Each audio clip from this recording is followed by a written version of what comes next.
Hey guys, today I'm here to do a quick review of 1Q84 by Haruki Murakami. 1Q84 follows two different characters, the first of whom that we meet is Aomame. Now Aomame is a woman with a very strange last name. This is pointed out several times throughout the novel. Aomame means green peas and is written with the same characters that you would use to write edamame or soybeans. So immediately Aomame is marked as somebody who exists slightly outside the social norm, and that's further reflected in her lifestyle. She really doesn't have any friends, she doesn't have a boyfriend, and all she really does is work at a fitness club as a self-defense and fitness instructor. It's through her work as a self-defense instructor that Aomame meets the Dowager, who is an older woman with a lot of wealth and a lot of status. And in this relationship, Aomame starts taking revenge on men who mistreat women. And she does this by killing them with a super special technique that she has created herself that is so deadly and so masterful that it won't be picked up even in an autopsy. The other storyline that we follow is that of Tango Kawana. Tango is a man who, like Aomame, doesn't have a whole lot going on. He doesn't have a whole lot of friends. He lives alone and he teaches math at a cram school. For those of you who don't know, a cram school is basically voluntary extra school for students that either want to get ahead or need extra help in certain subjects. In addition to his teaching, Tango also writes fiction, and although he hasn't gotten anything published quite yet, he does have a relationship with an editor, Komatsu, and works with him to do preliminary reading for a literary prize. While reading entries for this literary prize, Tango comes across the story Air Chrysalis, which was supposedly written and submitted by a girl named Fuka Eri. The story Air Chrysalis tells of a world where there are two moons and where these little people come out of a dead goat and create a chrysalis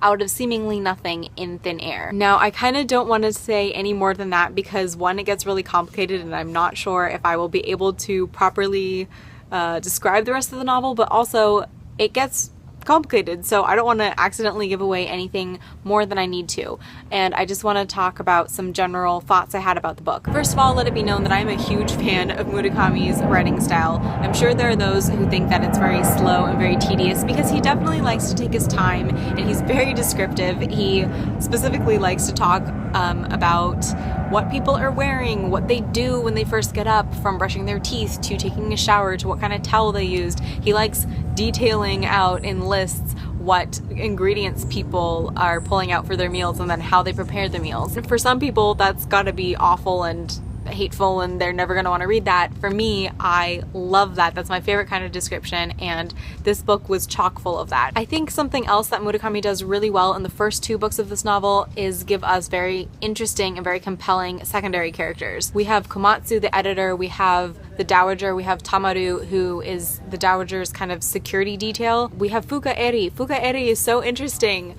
and I wish that they had carried through the third book. In the first book, I was actually getting this very interesting vibe off of it that reminded me a lot of The Girl with the Dragon Tattoo, and once you get past book one, it's nothing like that, but it has that same feel for me at the beginning, at least, where there is a literary element to it, but there's also a lot of mystery going on. There's violence, there's murder, and the first two books gripped me so much, and I was very, very excited. And then we get to book three, and to give a very quick, spoiler-free reaction, I did not like it. It actually significantly bothered me and dragged the rating down quite far. I actually ended up giving this book 3 stars on Goodreads. I would have given it 3.5 if I could have, because book 3 was so painful and tedious.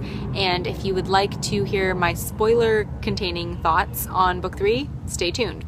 As in, I'm talking about it right now. So book 3, everything grinds to a halt. Aomame and Tango pretty much don't do anything, and what they do, they just repeat for the rest of the book. The only real action we get is Tango going to Cat Town to visit his father, which I actually really enjoyed those portions, but then I didn't think that Murakami really did anything with them. I think the big fatal flaw for book 3 was honestly the character of Ushikawa. Oh, that misshapen head of a man. I understand why Murakami put Ushikawa into the novel. Although the little people are technically the antagonists of 1Q84, they're so amorphous and so abstract, and we never really get a good sense of who or what they are, even at the end of the novel. I think Murakami realized that he needed some more concrete threat to Tango and Aomame. The problem with Ushikawa's chapters is that he could have been used to propel the plot even further, but unfortunately all his chapters did was regurgitate information that we had already had. Murakami also really gave Ushikawa a backstory and tried to make him this human character, but quite frankly I found that I just didn't really care because I felt like he was impeding my knowledge of what was going on with Tango and Aomame. In the end, I was glad that Ushikawa was there simply because we got to see Tamaru be super badass. And honestly, my giant takeaway from this novel is that I want Murakami to write something from Tamaru's perspective, whether that's about his life before 1Q84 or what he ends up doing after. All in all, I think that the first two books are very good. I love the writing in them. I think that the story he sets up is compelling, it's interesting, it's again not fast-paced because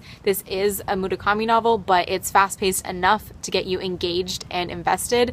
But I think the third book just kind of fell apart. I honestly would love to know what was going through Murakami's head while he was writing the third book, because it kind of just felt like he didn't really know where he was going, so he just kept repeating himself, hoping that he would figure out what to write, and then never really did. So if you have read 1Q84, those are all my thoughts, so please discuss them with me down in the comments. I will also link you to Sabrina from Unmanaged Mischief. I will put her review in the description box. She is of course doing her Year of Murakami and has way more articulate thoughts on this novel than I do. She also goes into how the title relates to 1984 by George Orwell. Alright you guys, sorry for all of the jet noises, but my light is almost officially gone, so I'm gonna head inside. I hope you had a great day, hope you enjoyed this video, and I will talk to you next time.